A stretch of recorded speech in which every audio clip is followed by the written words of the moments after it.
রাতের শুনশান হাইওয়ে, ঝড়ের বেগে ছুটে চলেছে গাড়ি, হালকা মিউজিক আর সাথে রাতের সৌন্দর্য। হঠাৎ অন্ধকার রাস্তার পাশে দাঁড়িয়ে থাকতে দেখা যায় একজন মানুষকে।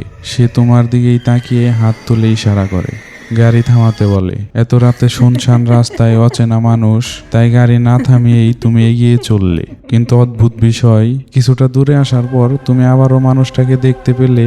এখনো সে তোমার দিকে তাকিয়ে আছে, একইভাবে হাত নাড়াচ্ছে।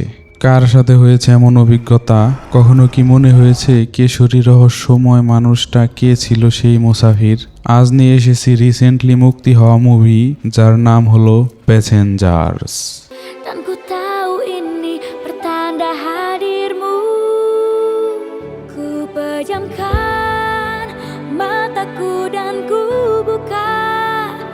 গল্পের শুরুতে আমাদের স্টেন ক্রিস্টোফারের একটা পেয়ার দেখানো হয়। ক্রিস্টোফার হলেন একজন খ্রিস্টান সেন্ট, যাকে মূলত যাত্রীদের রক্ষাকর্তা বা প্যাটার্ন সেন্ট অফ ট্রাভেলার্স বলা হয়। তার কাজ ছিল যাত্রীদের ভয়ঙ্কর এবং খরস্রোতা নদী পার হতে সাহায্য করা। একটি ছোট্ট শিশু তার কাছে নদী পার হওয়ার জন্য সাহায্য চাইলে ক্রিস্টোফার তাকে কাঁধে তুলে নেয়, কিন্তু নদীর মাঝখানে পৌঁছাতেই শিশুটির ওজন অদ্ভুতভাবে বাড়তে শুরু করে।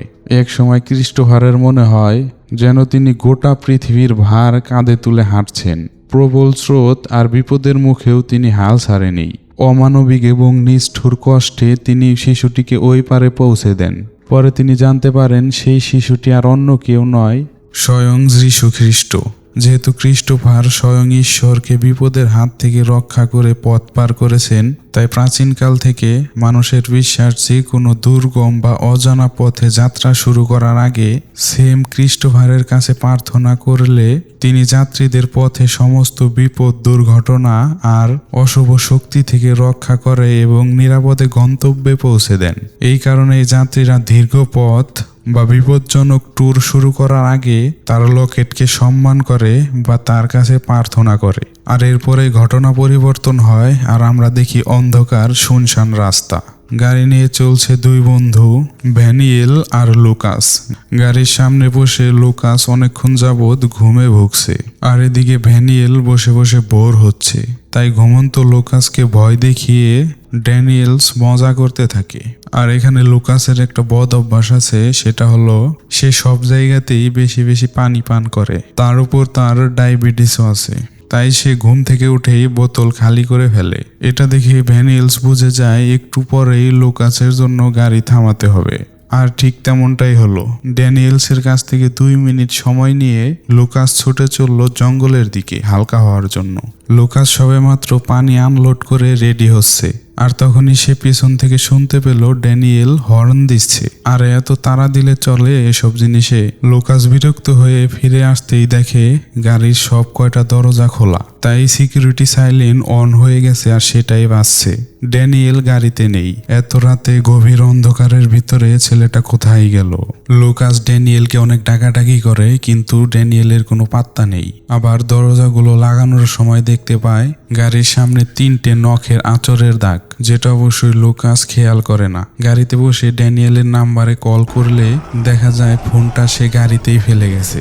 এখন কি করা যায় এটা ভাবতে ভাবতে আচমকা গাড়ির সামনের কাছে এসে পড়ল ড্যানিয়েলের রক্তাক্ত মরদেহ।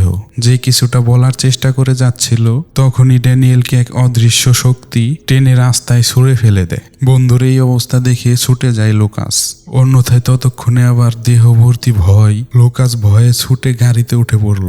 আর ঠিক তখনই দেখতে পায় জঙ্গলের ঠিক বড় গাছটার সামনে এক বিশাল আকার লোক দাঁড়িয়ে। তাকে দেখে লুকাস ভয়ে গাড়ি স্টার্ট করতে যাবে, তখনই চোখের পলক ফেলার সাথে সাথে লোকটা গাড়ির সামনে চলে আসে। প্রচন্ড ভয়ে লুকাস কোনো রকম গাড়িটা স্টার্ট করে, কিন্তু কিছু দূর আসতেই দেখে রাস্তার ধারে আবার সেই লোকটাকে দাঁড়িয়ে থাকতে। লুকাস তখন মনের ভুল ভেবে গাড়ির স্পিড আরো বাড়িয়ে দেয়, কিন্তু কিছুটা দূর যেতেই আবারও ঠিক একই দৃশ্য।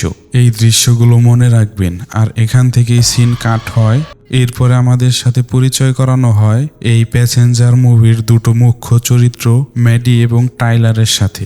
এরা দুজনেই খুবই হ্যাপি কাপল।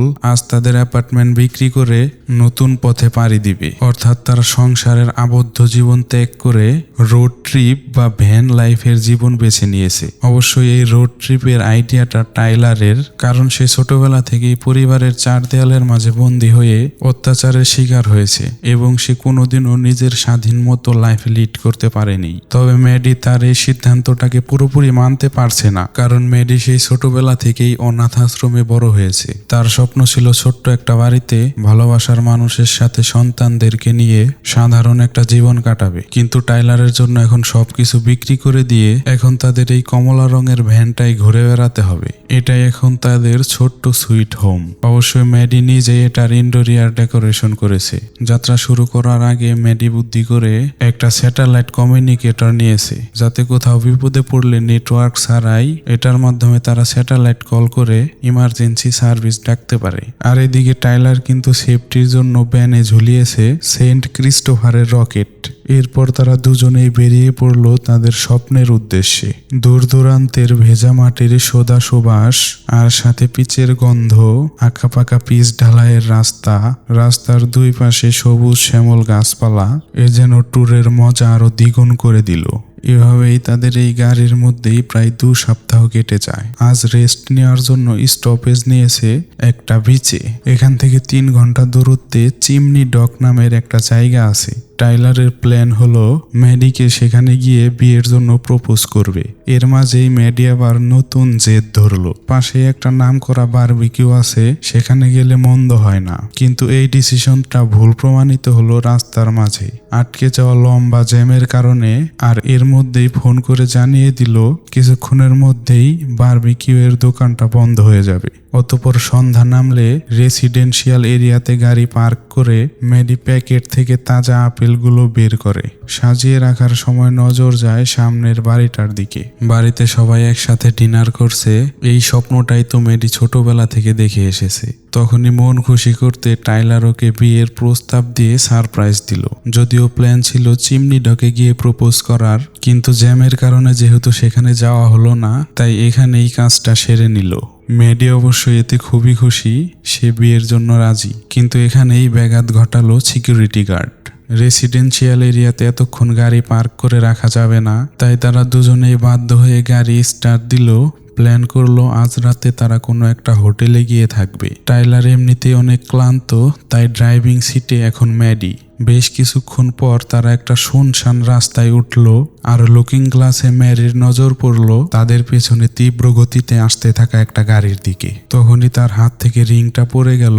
কোনো মতে ওটাকে তুলতে যেতেই পিছনের গাড়িটা ক্লোজ ওভারটেক করে এগিয়ে যায়, আর হর্নের আওয়াজ শুনে ঘুম ভেঙে যায় টাইলারের। ম্যাডিকে গাড়ি আস্তে চালাতে বলে সে যখন স্বস্তির নিঃশ্বাস নিতেই যাচ্ছিল, তখনই তার আবারও নজর পড়ল গাড়ির সামনের দিকে। একটু আগেই যে গাড়িটা ওভারটেক করলো সেই গাড়িটা রাস্তার পাশেই বড় গাছের সাথে ভয়ঙ্করভাবে এক অ্যাক্সিডেন্ট করেছে। তাড়াতাড়ি করে তারা গাড়ি থামালো। টাইলার সঙ্গে সঙ্গে পুলিশকে ইনফর্ম করতে ব্যস্ত হয়ে গেল। এই সুযোগে ম্যাডি একাই যায় অ্যাক্সিডেন্ট হওয়া গাড়িটার কাছে চেক করার জন্য। ঠিক তখনই গাড়িটার দরজা খুলে বেরিয়ে আসলো লুকাস, অর্থাৎ যাকে আমরা মুভির শুরুতেই দেখেছিলাম। সে এখনো বেঁচে আছে, কিন্তু ঠিক তখনই অদৃশ্য কোনো একটা জিনিস তাকে টেনে গাড়ির ভেতরে নিয়ে যায়। টাইলার গিয়ে লুকাসকে শান্ত করার চেষ্টা করে, কিন্তু পরক্ষণেই হঠাৎ এয়ারব্যাগ খুলে গেলে লুকাসের মাথা পিছনে গিয়ে লাগতেই সে মারা যায়। ইতিমধ্যেই কিন্তু এখানে বৃষ্টি নামতে শুরু করেছে।